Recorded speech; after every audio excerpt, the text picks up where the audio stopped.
And last but not least, we're going to talk about the women of Bethel. We have to remember that Bethel was not a place for women for a very long time. It was not made with women in mind since the beginning. So anytime sisters were there, they were allowed to be there, or they were the wife of somebody who had a lot of responsibility. That was how it began. And it kind of is that same type of mindset. They needed physical workers, and so Bethel wanted young men, mainly young single men. So the sisters there are incredibly submissive, the women there. A lot of them, it's weird because in the organization you know that there's more women than there are men. So at Bethel there's more men than there are women. So the women they tend to they kind of make friends with each other.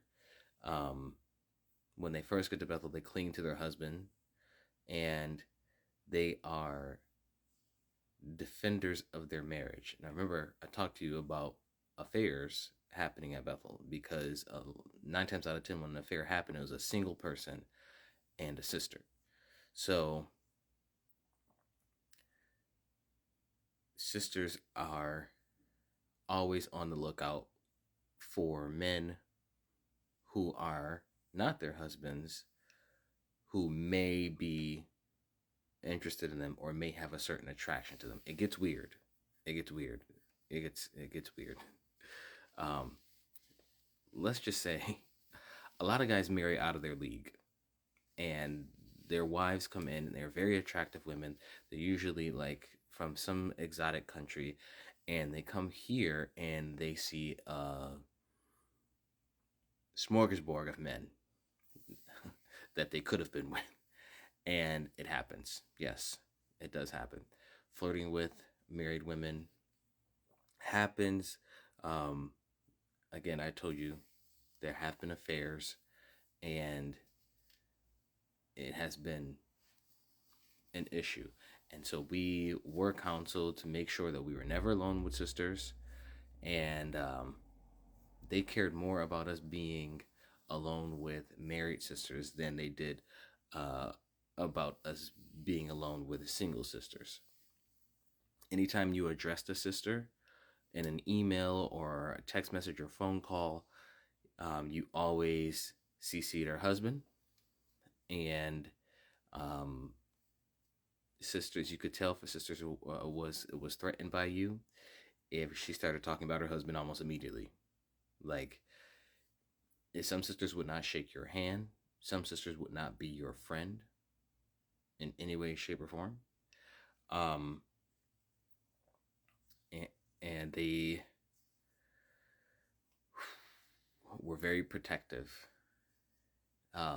Sisters could also be an issue because during my time, housekeepers were only sisters. So they were tasked with,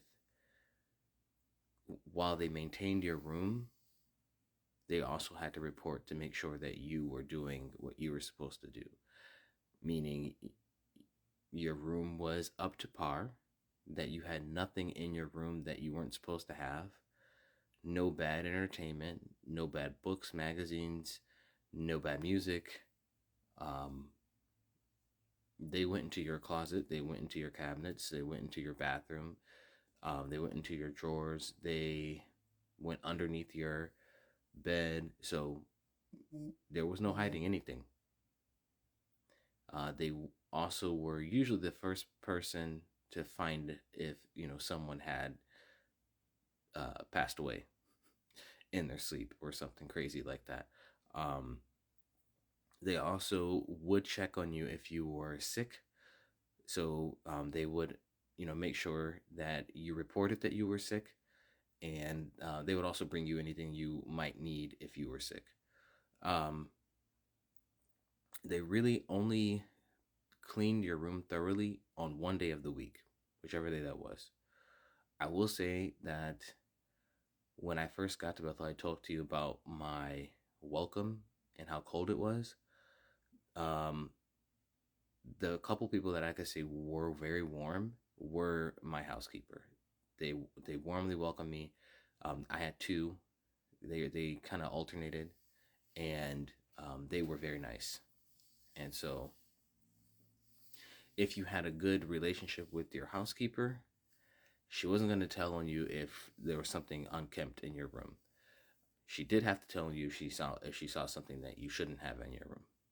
But if you left dishes in the sink or whatever, she would give you a call instead of reporting it to her overseer, who was your home overseer, and she would say, "Hey, don't leave those dishes in the sink tomorrow," or something like that.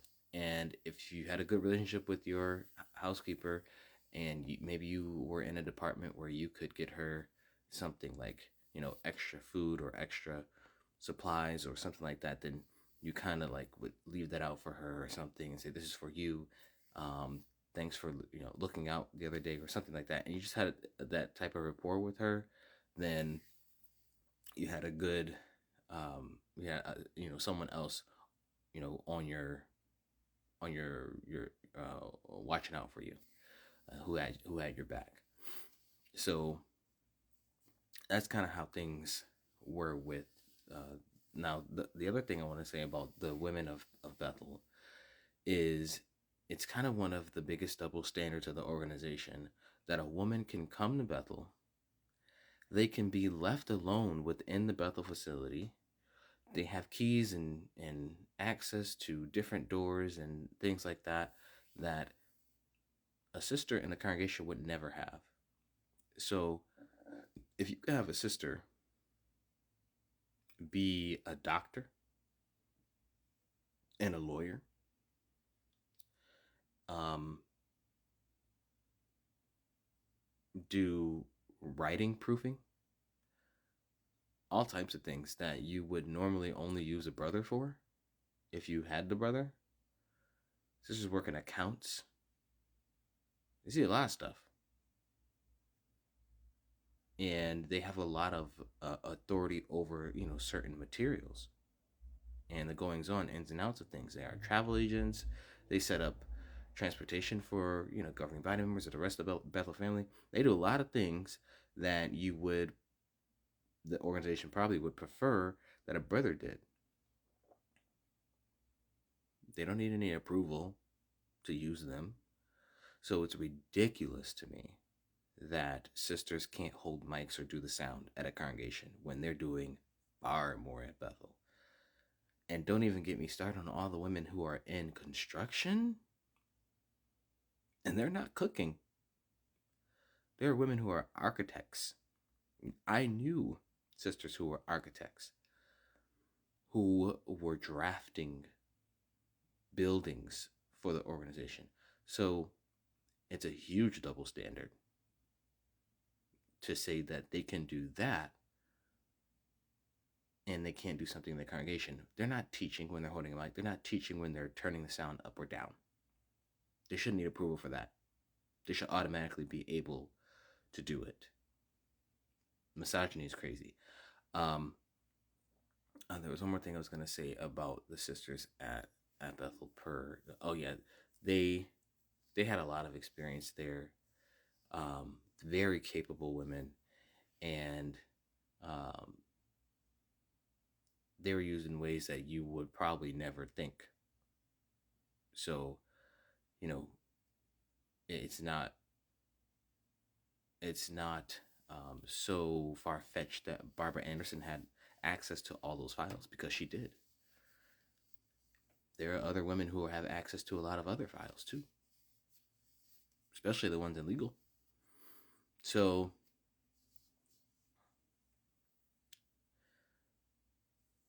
sisters made Bethel interesting.